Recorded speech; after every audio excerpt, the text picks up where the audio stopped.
ඒ ඩිංගෝ අවුව වැටෙන්න කලින් සෙල්ලම් කරන්න පටන් ගමුද? ඔව් බං දැන් ගහමු. ඩිංගබට කරගෙන ගහන්න බා.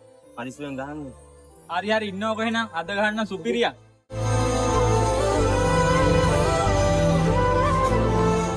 අයියෝ මේ පැත්තට ආවේ. ඔයා කවුද? මම මේ පැත්තේ තමයි මල්ලි. ඔයාලා ඊයේ මෙතන බයික් සෙල්ලම් කරා නේද? මං ඊයේ බලන් හිටියා මල්ලි. මේකයි මං අද කතා කරලා යන්න ආවේ. ඔයාට මොනවාදයි අපිත් එක්ක කතා කරන්න තියෙන්නේ? ඒකනේ ඔයා අතපයත් කරන් අපිට වින් ගහන්න පුරුදු කරන්න දාවේ. අනේ නෑ මල්ලි එහෙම දෙයක් නෙමෙයි ආවේ. අපි නම් ඔයා මීට කලින් දැකලා නැහැ. අපිට වාතයන් නොවේ මෙතන යනවාද? නිමා කොහෙද බං මේ පැත්තේ? පොළොන්නේ නෑ ආදි මේ පැත්තට ආවනික. මේ අත තාම සනීකුන් නැහැ නේද නිමා? ඔක උඹ කරගන්න බැරි වෙයිද බං? මොනේ කරගන්න කාලයක් ඇයි ආදි. ඒ ආදි අයියේ උඹ මොකද දන්නවද බං? දන්නම් මෙයාව දන්නවා බං. මෙයා මගේ ඉස්සර ඉඳන් යාළුවෙක්. ඇයි ඔයාලා මෙයාව දන්නේ නැද්ද? අපි දන්නේ නැහැ නේ ආදි. ඇත්තටම කවුද මේ?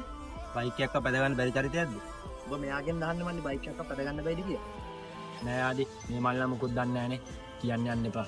ඒකක් නෙමෙයි නිමා. උඹ බයික් එකක් කරන් සෙල්ලම් කරා කියලා හරියට කතා කරන්නවත් දන්නේ නැහනේ. හරියට ඔබ ගැන දන්නේ නැහැ. මුගින්න මුන්ට කියන්න ඕනේ බං. ඇත්තටම ආදී කියන්නකෝ. කවුද මේ? කොහොම ඉන්නවකෝ මල්ලි. මේ බලනකෝ.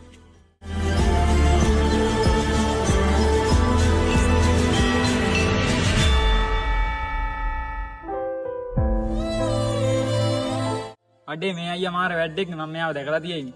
ඉතින් මේ ඉන්නේ මෙයා තමයි බං. අඩෝ කලින් දන්නේ නැහැ අයියේ. සෝරි අය කලින් කතා කරපු විදියට. මල්ලි කීප දේවල් වලට අවුලක් නෑ. සෙල්ලම් කරද්දි පරිස්සමින්. බයික් සෙල්ලම් කරපන්. හැබැයි මොන දේ වුණත් අන්තිමේදී ඉතුරු අම්මයි තාත්තයි විතරයි බා. ගොඩක් කොල්ලොන්ගේ ජීවිතේ කොටසක් තමයි බයික් එකක් කියන්නේ. හැබැයි බයික් එක අතර ගත්තාම ජීවිතේ අවදානමේ දාගන්න එපා. මොකද එයා ගෙදර එනකන් ඔයාගේ අම්මයි තාත්තයි හරි ආසාවෙන් බලන් ඉන්නවා. ඒක නිසා කරන දෙයක් පරිස්සමෙන්.